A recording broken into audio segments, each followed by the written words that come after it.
அனைவருக்கும் வணக்கம். நான் உங்கள் விஜய். இன்றைக்கி நம்ம இந்த எபிசோடில் எதை பற்றி பார்க்க போகிறோன்னா, ஒரு புக்கோட ரிவ்யூ தான் பார்க்க போகிறோம்.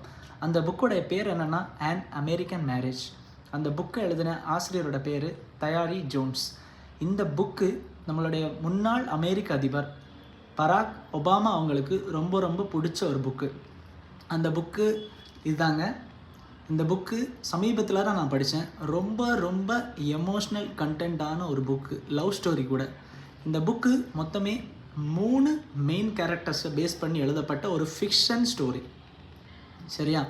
இதில் கதை நாயகனோட பேர் ஹாமில்டன் ஜூனியர் ராய். கதை நாயகியோட பேர் செலஸ்டியல் ஜார்ஜ். இவங்க 2 பேருக்கும் பொதுவான ஒரு நண்பர், அவருடைய பேர் ஆண்ட்ரே. இவங்க 3 பேரை பேஸ் பண்ணி எழுதின ஒரு கதை தான் இது.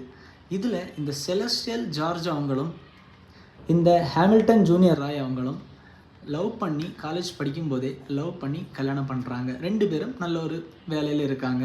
இவர் ஒரு கார்ப்பரேட்டில் வேலை பார்த்துட்ருக்காரு. இவங்க இந்த பொம்மைகள் எல்லாம் செய்கிறது தான் இவங்களுடைய வேலை. அந்த மாதிரி இவங்க ஒரு கரியரில் இருக்காங்க. இப்போ 2 பேரும் கல்யாணம் பண்ணி சந்தோஷமாக இவங்க வாழ்க்கை போயிட்டு இருக்கும்போது 1 வருஷம் சந்தோஷமாக வாழ்ந்துட்டுருக்காங்க. அப்போ தான் ஒரு மிகப்பெரிய பிரச்சனை இவங்க குடும்பத்துக்குள்ளே வருது. இவங்க பக்கத்து வீட்டில் வாழ்ந்துட்டு இருந்த ஒரு வயதான பெண்மணியை யாரோ ஒருத்தங்க கற்பழிச்சிட்டாங்க. ஆனால் அந்த பெண்மணி என்ன நினைப்பாங்க, இந்த ஜூனியர் ஹாமில்டன் ராய் அவங்க தான் கற்பழிச்சிட்டாங்கன்னு சொல்லி போலீஸில் கம்ப்ளைண்ட் பண்ணிடுவாங்க.